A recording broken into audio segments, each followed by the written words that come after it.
Moving from rhythm guitars into lead guitars, that's, again, like I mentioned earlier, we used a lot of analog delay pedals rather than relying on plug-in delays. There are some plug-in delays active in this session, so if I were to take this lead that comes in at this point, I can see that I've used Logic's own tape delay plugin, which I really like, set to a quarter note with quite a lot of feedback and a fair amount of wet signal in the mix.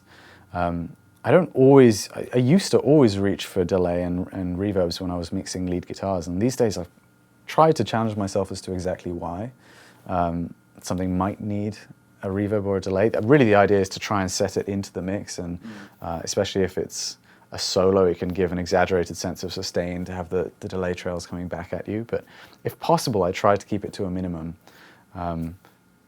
It can be a really fine line sometimes, and obviously you don't want things to be completely dry, but if you really drench your leads in delay, as you often hear people do, you can end up then trying to add, but basically the whole mix ends up just being a well of ambience, and behind every note you're just going to hear a huge swell of reverb and delay, and then you're going to really fight for clarity. That's often something which I hear in amateur mixes, is lack of clarity through overuse of delay and reverb, and then sometimes they really try and EQ all of that out, and you end up with a really thin mix. So I would urge you to try and keep things pretty upfront if you can. Maybe experiment with pre-delay times on your reverbs and on your delays to achieve that kind of upfront lead guitar sound, and not to drench it too much in ambience. If we listen to this lead now without the delay and then with the delay, it's also worth mentioning I'm just shelving off a little bit of low end so that it doesn't contrast too much with the rhythm guitars. I'm not using a high pass filter, I'm just kind of taking out a little bit of that meat.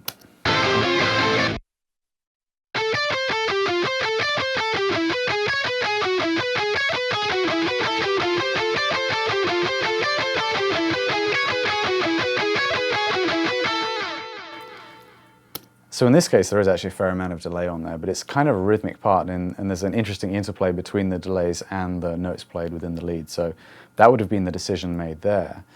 But that's kind of a rarity in this session. What you've actually got a lot more of is very dirty sounding delays placed in front of the amplifier. This is something that's really fun to mess with. If you use, it doesn't have to be an analog pedal, but if you have a delay before your gain stage, you get a very different sound where the delay repeats get really distorted as they combine with your playing, so you get a very gainy sound as the delay is coinciding with your playing. And then as you let off, the delays get a lot cleaner as they trail out because they're not hitting the front end of the amplifier stage so hard. And we use that sound a lot when we're creating layer guitars within Periphery. You can hear that on, for example, this lead here.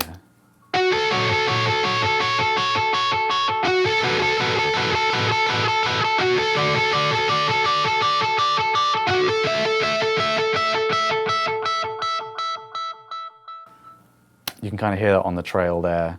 You can also hear the slight timing imbalance. We're using an analog pedal and trying to match the BPM. But those little subtle differences there give it a little bit of life to me. I'm a huge fan of that sound where you can hear the delays naturally thinning out. It kind of also draws attention to them, and you can get some very interesting harmonic results coming out of them. Like, for example, at the very end of the song, there was a very happy accident with the way that the guitar kind of died out as the delay trail was occurring, really blended into the 8-bit sample that ends the song. I can show you what that sounds like now.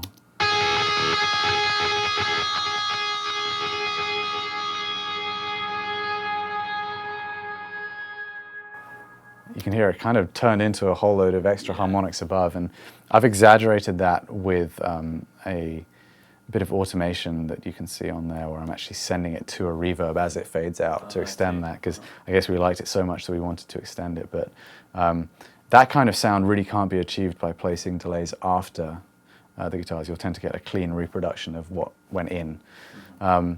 So if you do have any delay pedals lying around, I'd definitely urge you to have a little play around with chucking those into the front end of the amp. If you're doing layer guitars, you can get a very washed out kind of post-rock sound from that sits really nicely into the mix. There are some kind of more lo-fi sounding guitars in this mix. we have this track here. It kind of foreshadows the riff that comes after the break. It's the break in the song.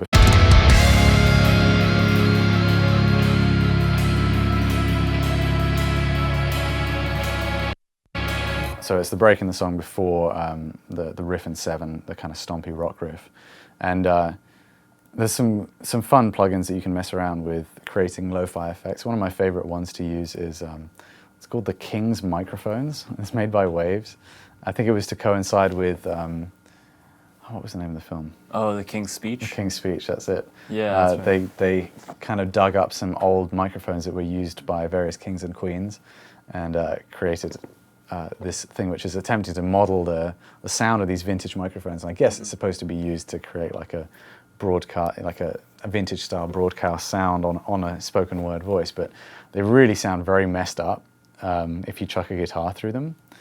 I can show you what the guitar sounded like underneath it.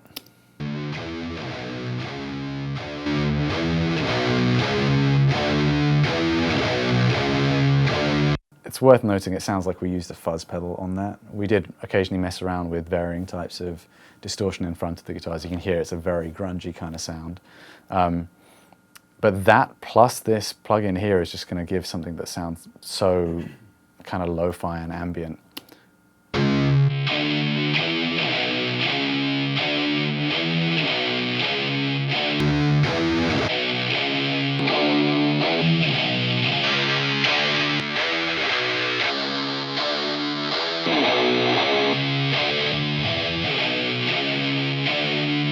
So there's a whole load of sounds you can get, well, 9 sounds you can get from this that can be extremely cool for creating really lo-fi textures where things are not supposed to sound good.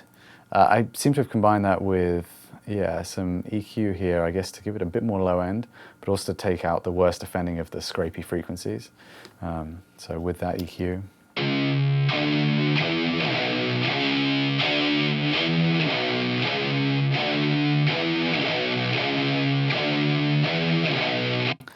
Finally, I used one of my favorite reverb presets that comes with Logic's Space Designer, which is like an impulse response reverb. It's called Realistic Room. I believe you can find it in Small Spaces and Rooms. It just sounds like a room. I don't know how to describe it, but not a studio. It just sounds like something so immediately recognizable. I really love using it, especially on lo-fi parts, to make it sound like you're kind of almost in the room with the cabinet. So I'll show you what that sounds like. That's the room reverb.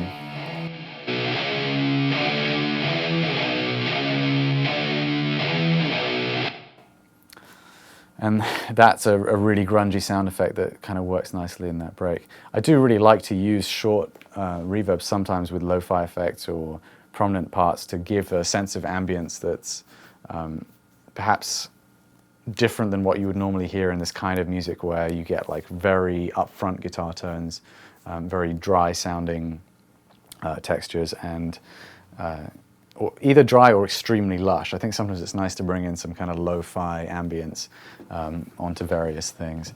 I think there was some similar kind of reverb effects applied to some of the other leads in this song. I'd urge you just to open up some kind of impulse response reverb like Space Designer. They generally have all sorts of presets of weird things like car interiors or locker rooms, and they can be really, really good fun to go through. I'm just going to see what we've got going on here. I think there's...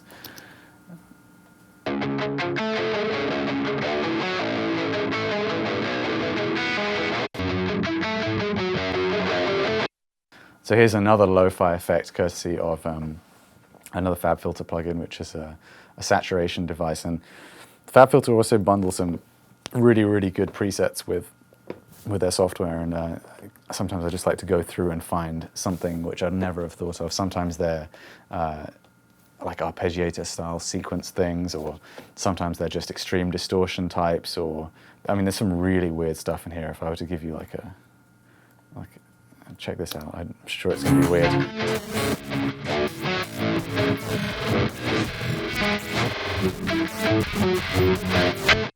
that's just going through a few presets. I actually don't have that much use for the ones that are kind of sequence style, at least not with guitars, but on something like, I forget which one it was one of these tape smash ones.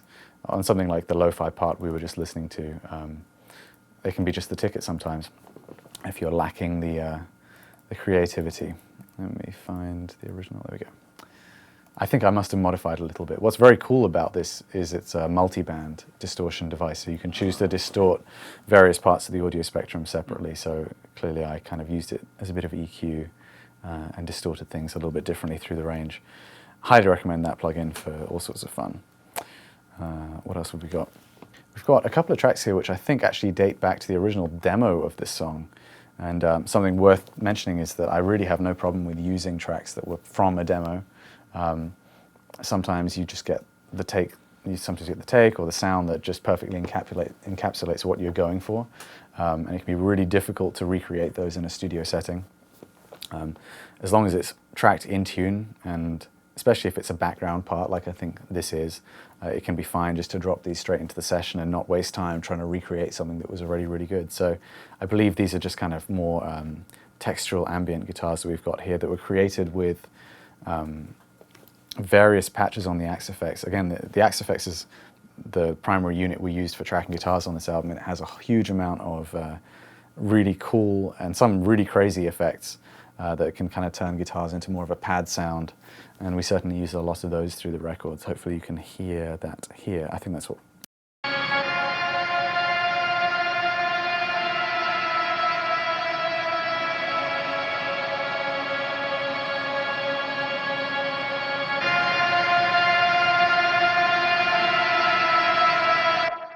So I am actually supplementing that with some delay as well, which we'll look at in a second, but the raw tone would be this.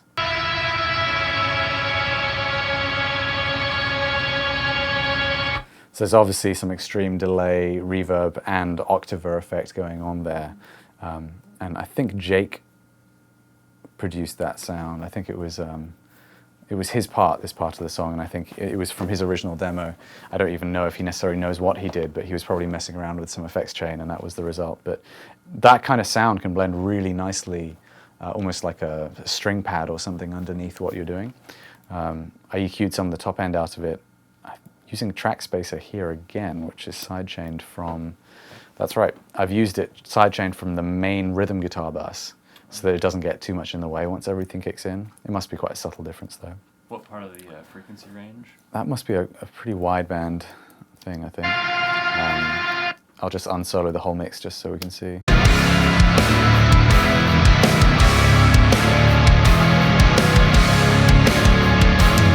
So that's, I think it's acting on the whole frequency range, but it's only going to dip the frequencies where they kind of overlap the most. That can be a really useful plugin just for sitting textural parts into a mix and not have them become overbearing, especially where there's a huge amount of reverb involved, or like really long trails. Sometimes that can really clutter up a mix. Having something like that can be really good for making sure it stays out of the way when it has to. This is another FabFilter plugin. I probably went through and found a cool delay. It's a delay with all sorts of additional functionalities, LFOs, and again, it can create some really crazy sounds. I think it was responsible, yeah, there's like a modulation effect in there as well, which we can hear when I press play.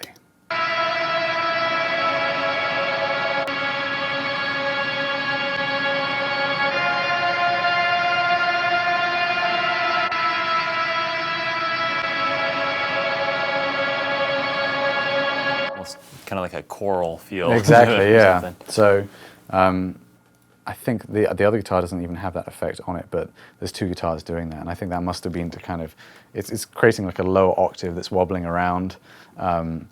It's really just kind of fun and games at that point. It's something that definitely breaks up the monotony of tracking rhythm guitars, but you know, finding some really cool plugins with interesting presets can be a very cool way of improving the sound of various layers and creating unique sounds that I certainly wouldn't remember how to create that just from listening to it. You know, and that's the case with a lot of the layers on this album. I'm kind of looking at it again now with you guys and remembering as we go exactly how we created these by seeing the various steps.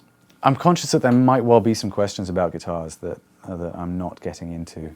I think guitars can be a very big subject for people, and I think they're interested to know what's going on. Totally. And this has probably been quite simplistic in terms of what's going on because of the lack of EQ. I don't know if there are any questions. Do you want to take some? I would like to, yeah. Yeah, totally.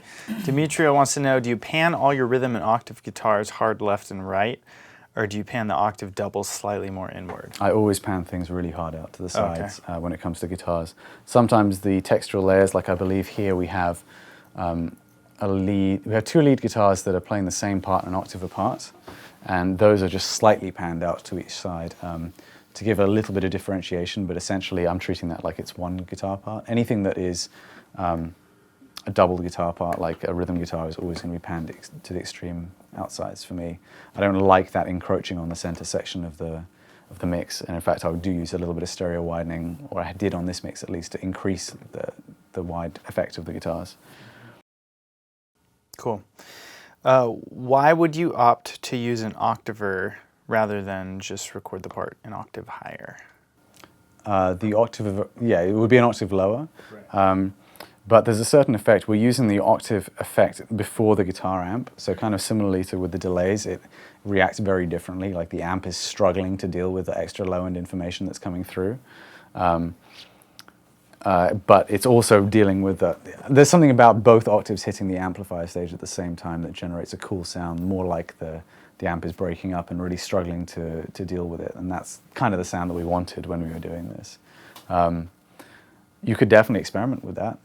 I don't know if he means just literally an octave down, right. Or if he means two octaves at the same time. But you could try doing it in separation if you wanted a cleaner sound. But to me, that's kind of what the bass guitar is there for. Sorry, I'm starting to lose my voice. Do you need some tea or something? Water would be amazing. Okay, we'll get you some. Thank you. Nolly, at what frequency do you high pass the guitars? In this mix, I think it was about 69, but I really don't get hung up on details like that.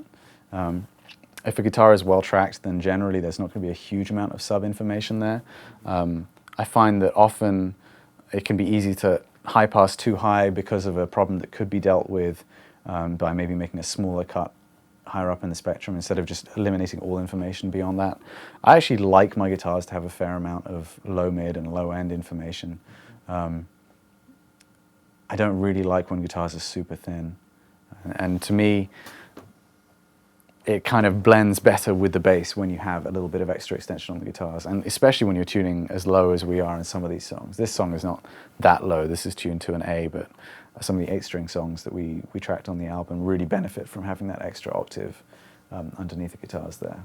What about the low pass? The low pass is set quite high up, I think. It's at 13.5K, which, given that I think the slopes, the slope of the high and low pass filter on the SSL channel are really quite shallow. That's really not doing very much apart from taking the extreme air out of the guitars. If I were to show you what that sounds like with the high pass filter taken out, well, both filters taken out.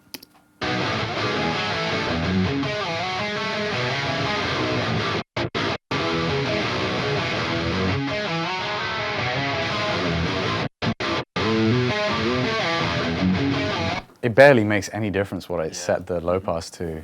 The tone that we tracked was naturally very smooth, and that was kind of achieved through cabinet choice, microphone choice, and getting the mics to really play with one another. There were 3 mics involved in creating the tone, and the combination yielded a very smooth sound. So I think also in the Axe effects we might have engaged a low pass filter just to get rid of the very extreme high end. So with such a shallow slope, like, you really had to cut down to almost getting close to 5K before you really heard it. But that's one of the reasons why I actually really like the filters on this. You can, it gives you quite a wide berth. And the low end didn't really seem to change too much either. It's just kind of there for safety, but certainly not hearing it drop out or anything like that. Brandon Morris wants to know, did you track any guitars DI, or did all the guitars go through a cab on this? The guitars were not actually tracked through a cab. We used a cab in the live room to create an impulse response. Oh, okay. With the 3 microphones that we put on that cab, we created like a combined impulse response. The cabinet was a Zilla Cab's Fatboy 2x12, which my friend Paul makes very close to me in England, and we happen to have a couple of them in the States. They record really well, and I particularly wanted to get a unique sound for our record rather than just using the sound within an Axe Effects, like one of the cabinets that was in there. And we did toy with the idea of tracking through a cab, but if we were to take a DI plus the 3 mics for every guitar layer, this is actually a very, well, it's not a very layer-intensive song at all as far as Periphery songs go. You could imagine that the track count would just really be racking up. So we opted to track through the Axe Effects with this kind of combined impulse response so that we would just have a single amp track. We did take DIs, just in case we changed our mind, but we also would use that maybe to help line up some parts during editing. It can be very helpful to see exactly where the transient of the guitar is, but we ditched those once we got to mixing. There was just no point keeping them in the session if we weren't going to use them. Awesome. AK wants to know, are the guitars and bass tracks generally edited to make them extra tight, or are they kept the way they're tracked? And I think that question kind of applies like across the spectrum of people like just starting out recording are going to be recording people who are sloppier than people who are recording at your level. What's your experience and sort of I think advice? the thing is that the better the guitarist or the better the musician, generally the more easily you can edit their playing. It's kind of a funny thing that happens. Like if you're going to be doing a lot of punch-ins or a lot of editing, you need a really consistent player to be able to make that work. If you have a really sloppy player that's giving you inconsistent takes, it can be really difficult to edit stuff together just because every take is going to have sometimes very major differences in maybe even just the finger tone, the way they're picking. It might drastically change between 2 different takes, and trying to cut those together can be really difficult. I would urge people to try not to edit too much, but at the same time I have no issue. I'm not going to stand on a pedestal and say don't edit your guitars. There's certain aesthetics you can achieve. You know, you can go and hard edit every single note and still not have it sound like super gridded Guitar Pro if you allow a certain amount of human variation within your own editing. Maybe doing it from a more zoomed out perspective so that you're not really lining everything up on the grid, and being very careful with the way that you crossfade your tracks. Or, you know, you could go the other way and create something that is both not tight and sounds like really obviously edited. So I think there has to be skill in both people's cases, like the guitarist and the person that's doing the editing. But if both are in place, you can get really, really good natural sounding editing, and I have nothing against that at all. You know, for me, a record is supposed to sound good. I don't want to hear really obvious sloppy playing, or if there's a way that I can improve the sound of a riff by getting the guitarist to play it 1 chord at a time, or doing a lot of punch-ins, and that's going to achieve the end result that I want, then I'll happily do that.